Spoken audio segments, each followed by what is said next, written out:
Buenas tardes, profesor. Buenas tardes, compañeros. Empezamos esta bonita tarde con esta frase de Carl Rogers. La verdadera felicidad está en aceptarse uno mismo y entrar en contacto con uno mismo. El tema a tratar es la terapia centrada en el cliente, de Carl Rogers. Las integrantes de este grupo somos Guamán, Kwon, Mitma, Romero y quien les habla. Los puntos a tratar son los siguientes: teoría humanista, Carl Rogers, aportes, influencias, terapia centrada en el cliente y caso. La teoría humanista se centra en aspectos superiores más avanzados y sanos de la experiencia humana y su desarrollo. Entre ellos se encuentran la creatividad y la tolerancia. Para ello, el ser humano se desarrolla por medio de autorrealización, autoaceptación y desarrollo personal. Carl Rogers nació en el año 1902 en Oak Park, Illinois, Estados Unidos, y falleció en el año 1987. Es uno de los principales representantes del humanismo, al igual que Abraham Maslow. Es uno de los autores con mayor influencia dentro de la psicología clínica contemporánea, pues es considerado como el iniciador de la terapia no directiva o también conocida como la terapia centrada en el cliente. En un inicio tuvo como referencias al psicoanálisis, pero con sus investigaciones llegó a la conclusión de que la conducta humana no se podía reducir al esquema freudiano o a conflictos de naturaleza sexual. Aportes de Carl Rogers.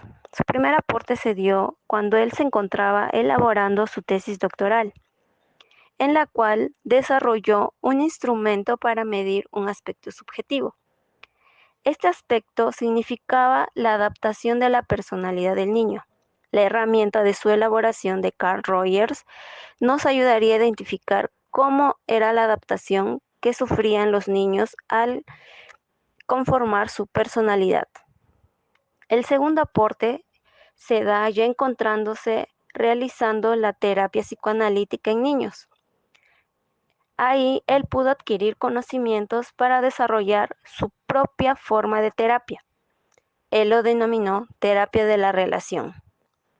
El tercer aporte se da en 1939.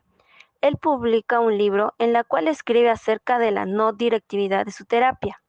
Allí explica de que su terapia se ve enfocado en la parte emocional del cliente y no en su aspecto intelectual.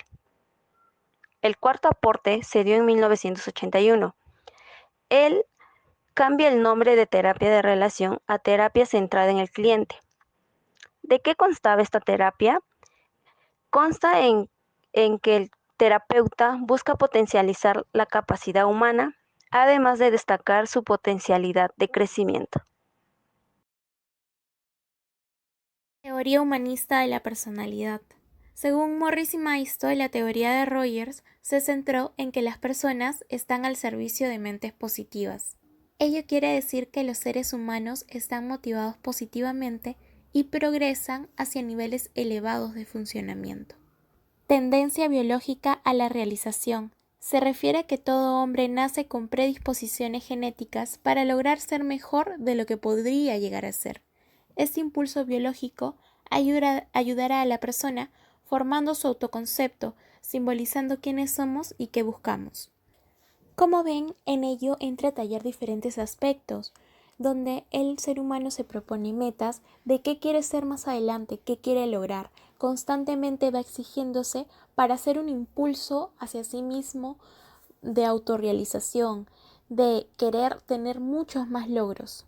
Tendencia a la autorrealización, proceso por el cual está la lucha de la realización del autoconcepto, donde una vez que la persona alcanza estas dos tendencias se denomina persona con funcionamiento óptimo, la cual presenta características de autodirigirse y no dirigir sus acciones por influencias de terceros.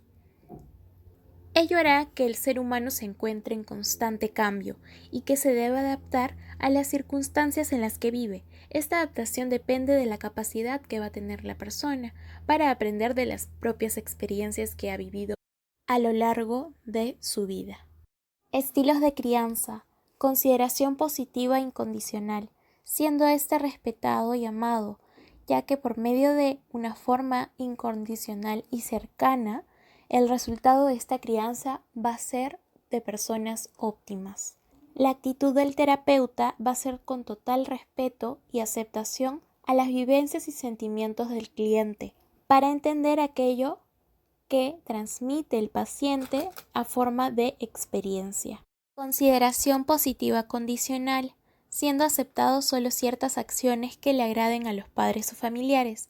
Ello quiere decir que un niño solo será aceptado por su padre mientras haga lo que ellos quieren que piense, sientan y actúen, como sus padres lo desean.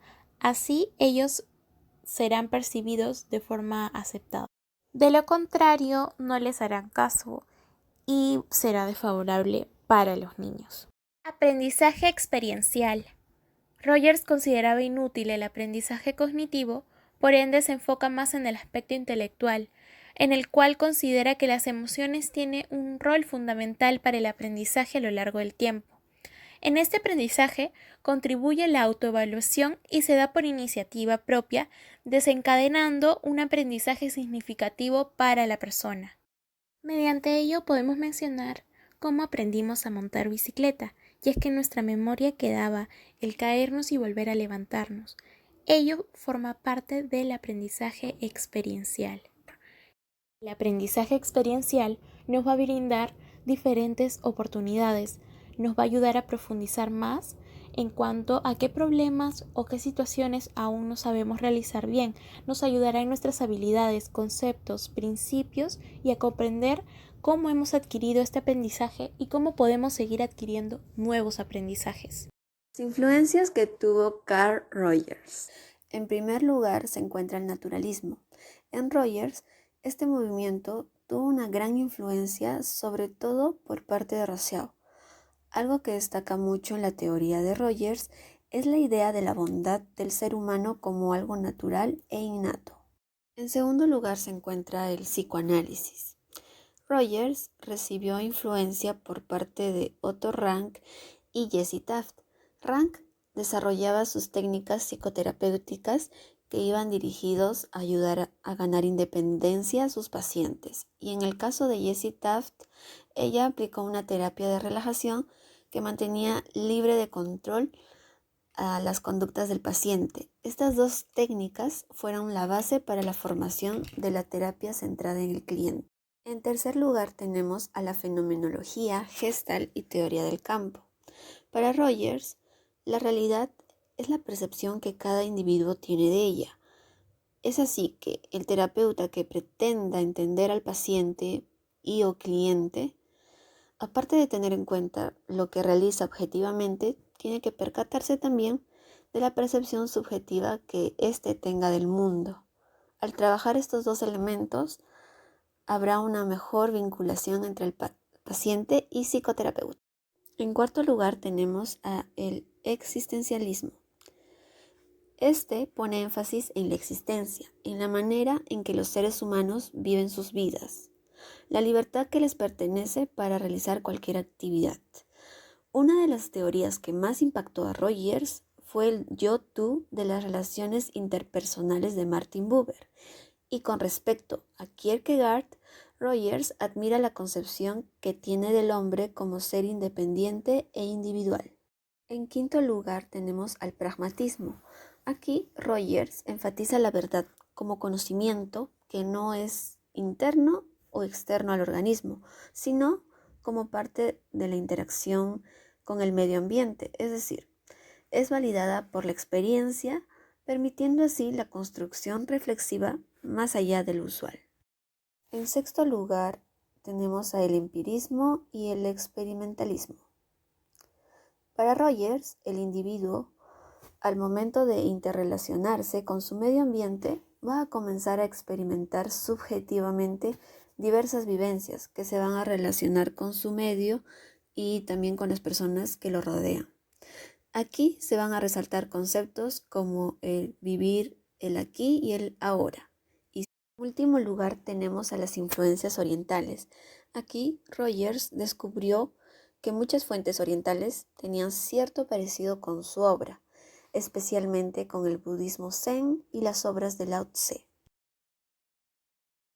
La terapia centrada en el cliente es un enfoque humanista que se encarga de las formas en que las personas se perciben a sí mismas y al mismo tiempo al medio en que las rodea. Estas maneras pueden ser más exactas de acuerdo a cómo el cliente va a expresarlas, y ello va a ser reconocido por los terapeutas como pensamientos, ideas inconscientes que se puedan interpretar. Rogers plantea 3 principios básicos de la naturaleza del ser humano. En primer lugar, el principio de la actualización del organismo. Este se refiere a que el ser humano tiene la tendencia a desarrollar sus potencialidades con el fin de lograr su crecimiento. Ello en medida que tenga la capacidad de aceptarse a sí mismo. En segundo lugar, el principio de la congruencia entre el yo real y el yo ideal. Las personas que tienen mayor tendencia a acercarse a la autorrealización son aquellas que logran tener un nivel de ajuste mayor, es decir, un equilibrio entre su propia realidad y la visión ideal de aquello que se obligan a hacer de sí mismos. Aceptar la propia verdad de cada uno permite el avance a la consecución de aquello que se quiere lograr. Contribuye al logro de la estabilidad. En caso contrario, se estaría forzando a hacer una imagen idealizada. Sería un impedimento para la observación de la propia realidad y un impedimento para el avance. Nos estaríamos encaminando a algo que no somos. Y finalmente, el tercer principio de la libertad plantea que el individuo es capaz de escucharse a sí mismo, es decir, a su subjetividad. Tiene la capacidad de elegir hacia dónde quiere proyectar su vida. Asimismo, Rogers considera que las personas somos más que la suma de condicionamientos o prisioneros de la ocurrencia del inconsciente, como lo planteaban el conductismo y el psicoanálisis.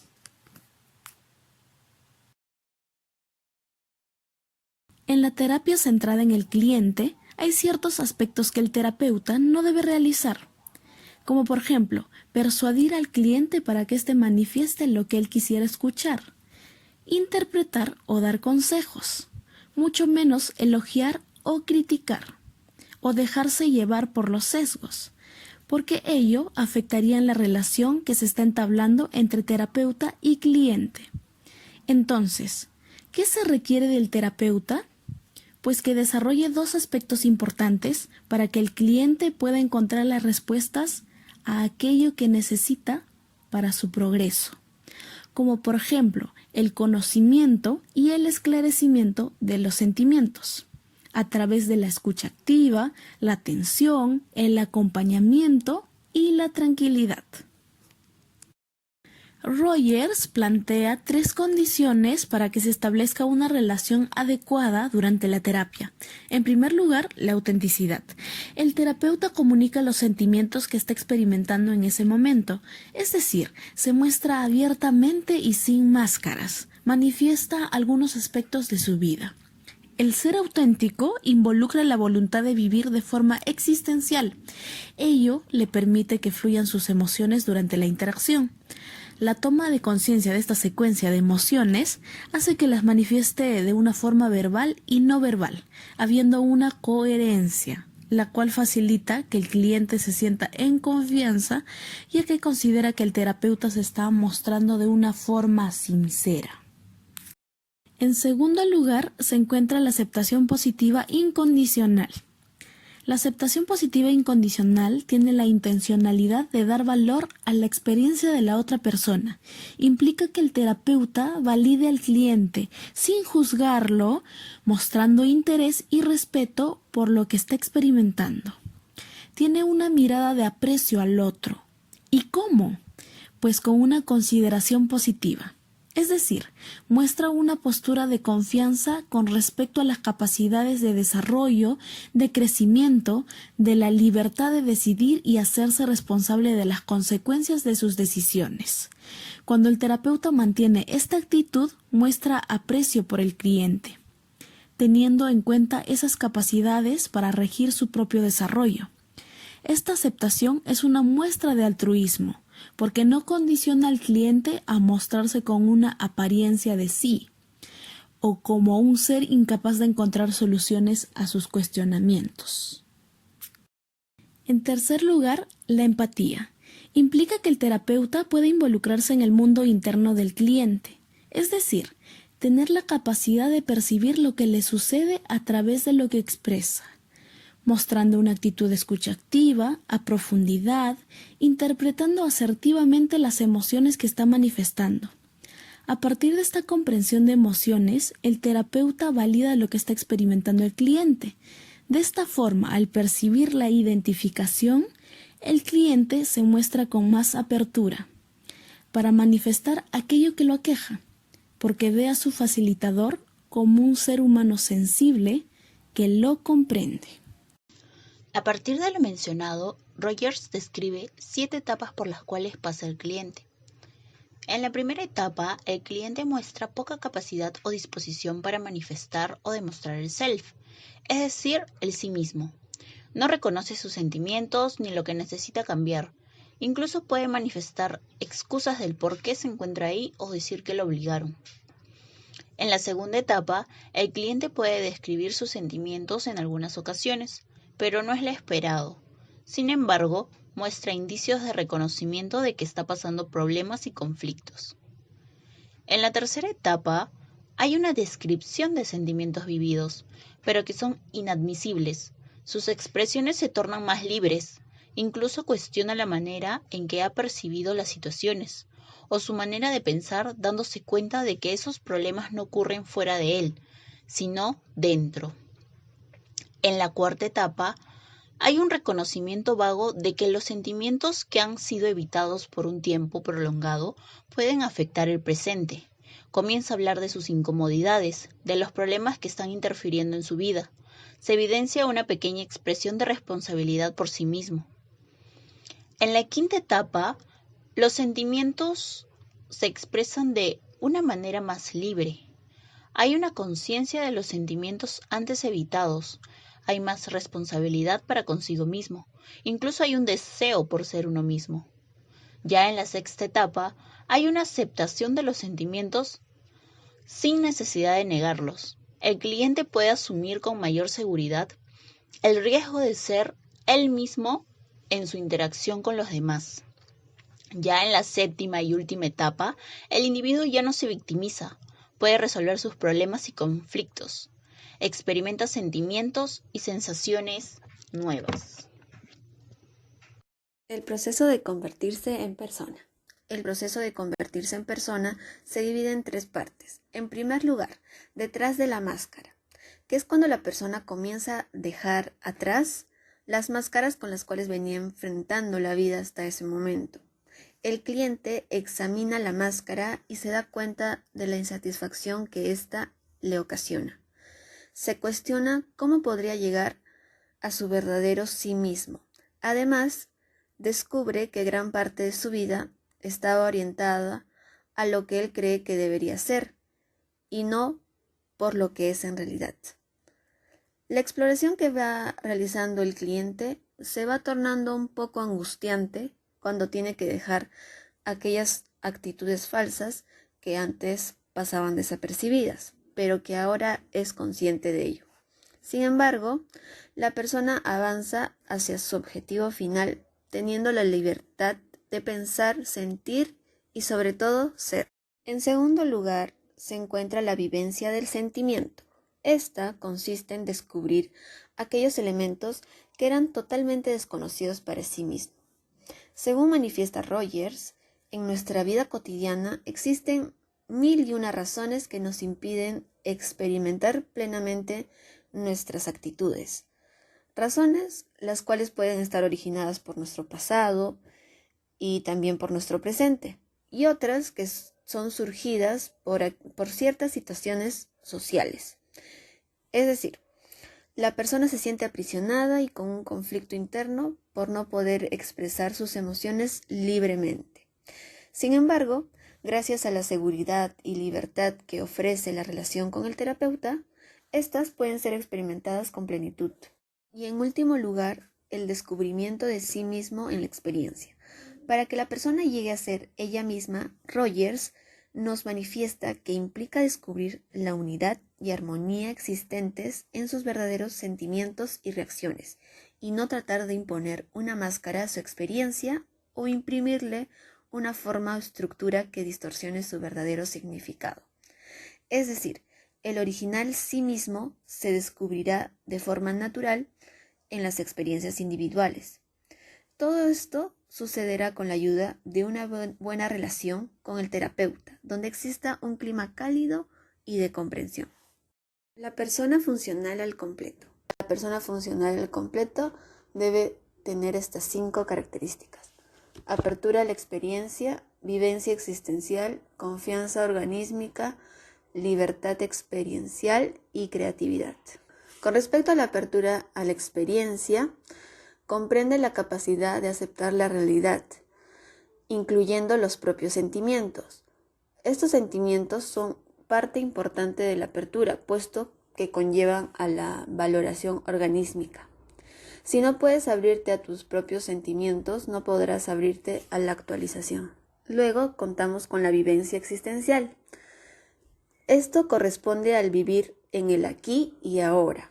Rogers insiste en que no vivimos en el pasado ni en el futuro. El primero se ha ido y el último ni siquiera existe. Pero esto no significa que no debemos aprender de nuestro pasado, ni que no debamos planificar o ni siquiera soñar despiertos con el futuro. Luego tenemos a la confianza organísmica. Esta nos quiere decir que debemos confiar en nosotros mismos, hacer aquello que creemos que está bien, aquello que surge de forma natural.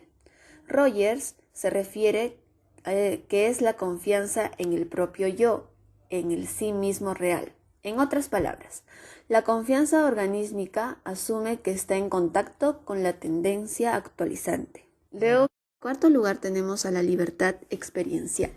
Rogers pensaba que era irrelevante que las personas tuvieran o no libre albedrío, porque nos comportamos como si lo tuviéramos. Pero esto no quiere decir que somos libres para hacer lo que nos dé la gana. Estamos rodeados de un universo determinista. Realmente lo que significa es que nos sentimos libres cuando se nos brindan las oportunidades. Rogers menciona que la persona que funciona al 100% reconoce ese sentimiento de libertad y asume las responsabilidades de sus oportunidades. Y como última característica tenemos a la creatividad. Si te sientes libre y responsable, actuarás acorde con esto y participarás en el mundo. Una persona que está completamente funcional, en contacto con la actualización, se sentirá obligada a contribuir a la actualización de otras personas.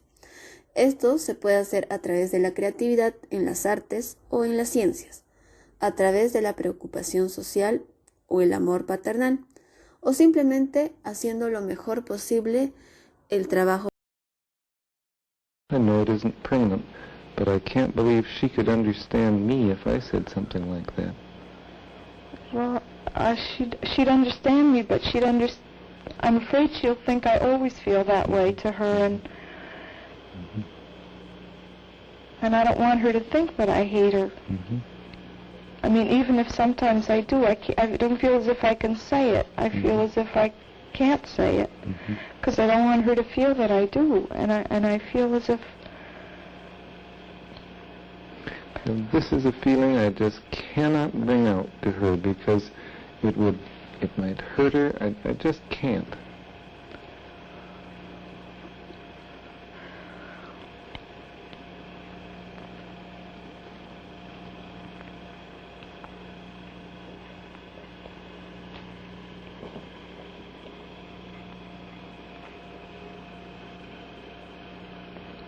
I guess it would frighten me to say it to her, too. It would really scare you to pieces to really voice some angry or hateful feelings to her.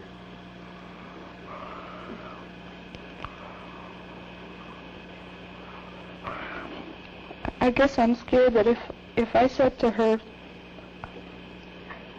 I hate you right now. I hate what you're doing. I hate how you make me feel, and I hate you, and I don't want you right here, right now, or something like I really feel sometimes. I feel as if I say that,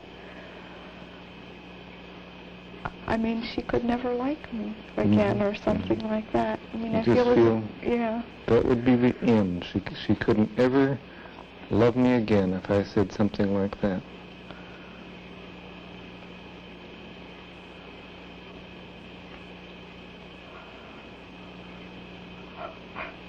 And if she didn't, who would?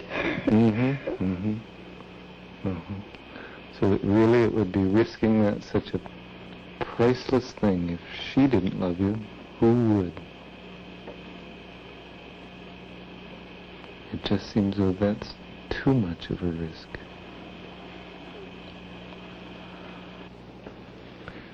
I hope that gives you a little bit of feeling of what psychotherapy is like. I'd just like to make one explanatory comment on what you've just seen. In a non-judging, freeing, understanding kind of relationship, a person finds that he can express feelings in himself which he's always felt he cannot express. Feelings that are too bad or too foolish or too shameful to communicate. I think you've seen something of that sort happen here. And you may wonder, what good does this do? I think in the first place it tends to have a releasing effect. The person doesn't have to guard against himself so much and finds himself more acceptable. But another important consequence is that it frees the person to be more expressive of these feelings in the real relationship in which they arose. So that I would make the prediction, and here I'm putting my neck out, that this interview would make it easier and more natural for this mother to express negative feelings to her child when she feels them, and in a way that won't do any damage to the child. And this in turn, I think, might free her to be more loving and affectionate when she's feeling loving and affectionate. But I don't want to just talk about the interview. I want to show you some more of it. You remember she has just said something of the sort, if she didn't love me, then who would? And then she goes on to express some feelings which many parents have felt.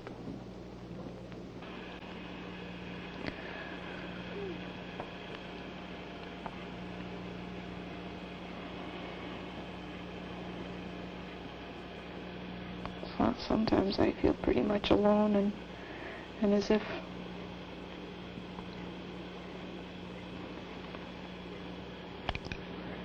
I have to take care of her and I have to love her and all that but I really want her to love me too. I want her to love me.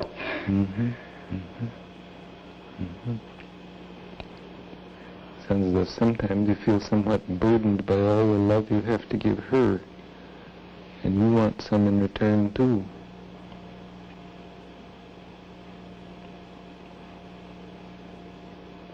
And it feels sometimes as if when I really need it the most, when I'm feeling most all the weight on my shoulders of bringing her up and wanting to do the right thing and how am I going to manage everything and take care of everything and being preoccupied and stuff like this, and it's kind of these times when I feel as if she says she hates me and she doesn't love me. It just seems to you as though somehow it's when you most need her love that's when she slaps you down.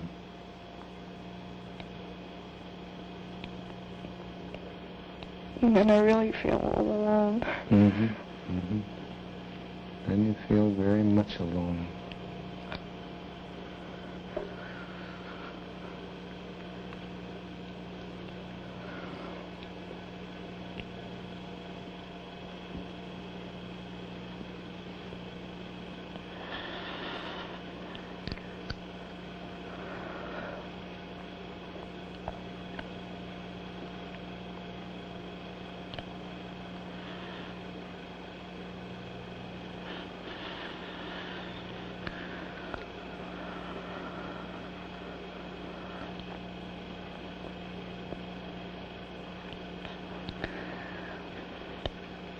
And I really do love her.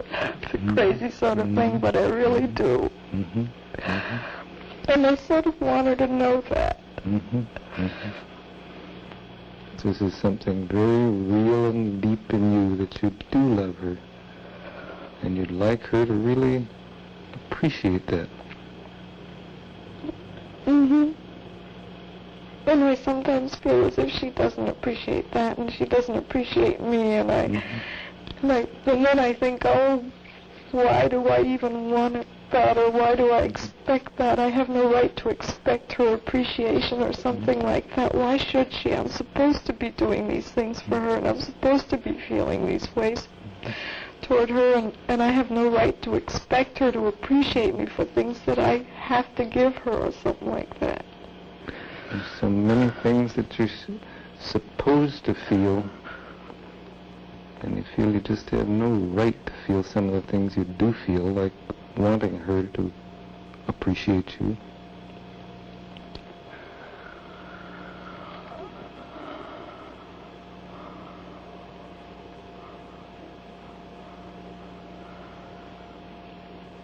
I guess it's asking too much of a child to appreciate somebody. I guess I feel like that's just for adults to understand or something, and I shouldn't really expect that of her, and I have no right to expect her to appreciate me, and yet I really do want her to. Maybe it isn't the right thing to do, maybe I shouldn't be feeling this, but I surely do want her to appreciate me.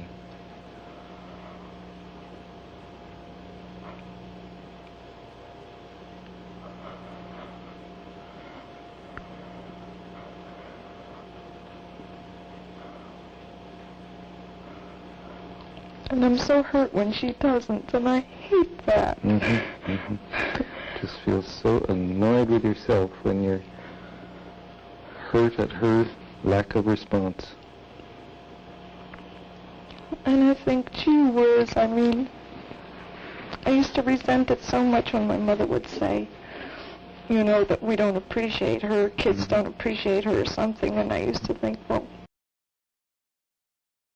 Podemos concluir que Rogers dedicó su vida a investigar el aspecto emocional y su influencia en las personas, buscando en ocasiones herramientas psicométricas para medir los aspectos subjetivos de los niños. Otro aspecto fundamental de su estudio fue el desarrollo de sus teorías de la personalidad y del aprendizaje, enfatizado en el aspecto experiencial de los sujetos y que tanto su comportamiento como la forma de adquirir nuevos conocimientos son el resultado de la interacción social. Al elaborar la terapia centrada en el cliente de Rogers, enfatiza en lo importante de la actitud que muestra el terapeuta durante las sesiones de terapia. Y como finalidad de este proceso terapéutico es que el cliente pueda conseguir un desarrollo personal.